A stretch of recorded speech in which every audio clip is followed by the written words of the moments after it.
Olá! Hoje a gente vai mergulhar numa história que todo mundo acha que conhece de cor e salteado, o Patinho Feio.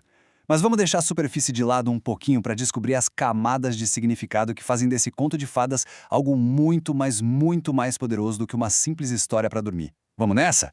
Essa frase, nossa, ela vai direto no coração do problema, né? É direta, é cruel e já define de cara o conflito central da história, a rejeição total só por ser diferente. É a partir desse ponto de dor que toda a jornada começa. Pois é, essa é a grande questão que a gente vai explorar. Por que essa história continua conversando com a gente geração após geração? O que ela revela sobre preconceito, sobre identidade e sobre o que significa pertencer de verdade? Vamos desvendar isso.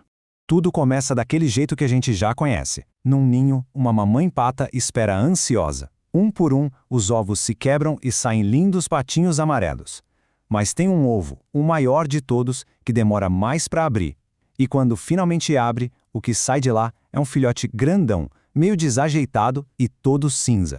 E a rejeição não é uma coisinha que vai acontecendo aos poucos, não, é na hora. E é todo mundo junto. As fontes descrevem que até os irmãos e os outros animais da fazenda o bicam e zombam dele, usando palavras pesadas como monstruoso. Ele não tem para onde correr, porque o primeiro lugar que deveria ser seguro para ele, a própria casa, é o lugar que o expulsa.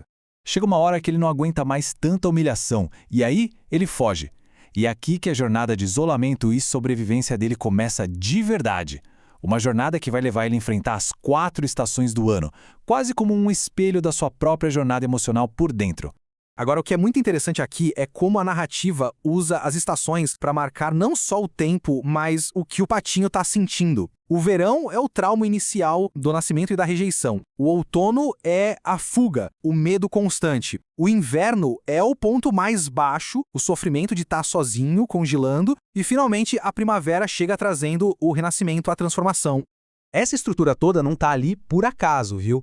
O conto é tão poderoso que ele é usado por educadores como uma ferramenta, e das bem sofisticadas. As fontes mostram que a história se alinha a bases curriculares, como a nossa BNCC aqui no Brasil, a Base Nacional Comum Curricular, para ensinar temas socioemocionais complexos de um jeito que as crianças conseguem entender. Então, o pulo do gato é esse. A história funciona quase como um plano de aula disfarçado de conto de fadas. Ela fala abertamente sobre como a gente forma a nossa identidade, sobre a dor da exclusão, sobre como o preconceito não faz sentido, a luta para construir a autoestima e, talvez o mais importante de tudo, a necessidade da empatia. Agora, vamos olhar com uma lupa para 2 desses conceitos centrais. Vamos decodificar como a história mostra o preconceito na prática e como ela constrói a ideia de identidade. A definição de livro é essa aí. Preconceito é julgar sem conhecer, só com base na aparência ou em ideias que já estavam na cabeça. Exatamente o que acontece com o patinho. Ninguém dá uma chance para ele. O julgamento já vem pronto, no minuto em que ele nasce. E aqui a gente vê claramente como o preconceito se transforma em bullying. Não é uma opinião que fica guardada, vira agressão, verbal e física. Os gritos de pato feio são a trilha sonora da exclusão social que ele sofre, um ataque direto à sua existência. Do outro lado da moeda, a gente tem a identidade. Se o preconceito vem de fora para dentro, a identidade é uma jornada de dentro para fora. É sobre descobrir quem se é de verdade, muito além do que os outros dizem. E para o patinho, essa jornada é longa e solitária, mas é o caminho para a liberdade dele.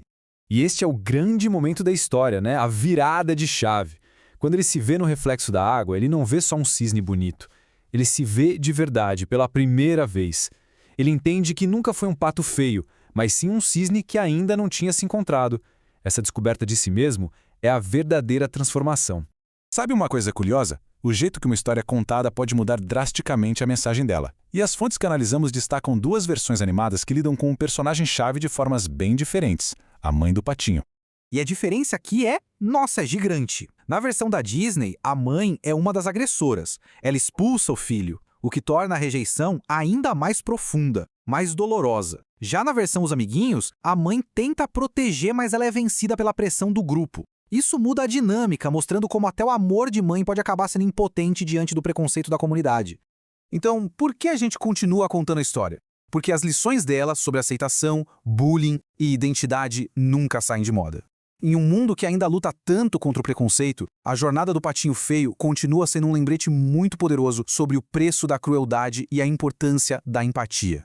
No final das contas, a felicidade do patinho não vem porque os outros finalmente o aceitam. Vem porque ele se aceita. Ele encontra a tribo dele, os outros cisnes, mas a paz de verdade vem de dentro, do momento em que ele reconhece o próprio valor, a própria beleza. Essa é a lição mais importante. E com essa reflexão a gente fecha a nossa análise. A história do patinho feio nos desafia a olhar além das aparências, tanto nos outros quanto na gente. Talvez a maior jornada de todas seja essa, aprender a reconhecer o cisne que existe dentro de nós. Não importa o que o resto do mundo diga. Obrigado pela companhia.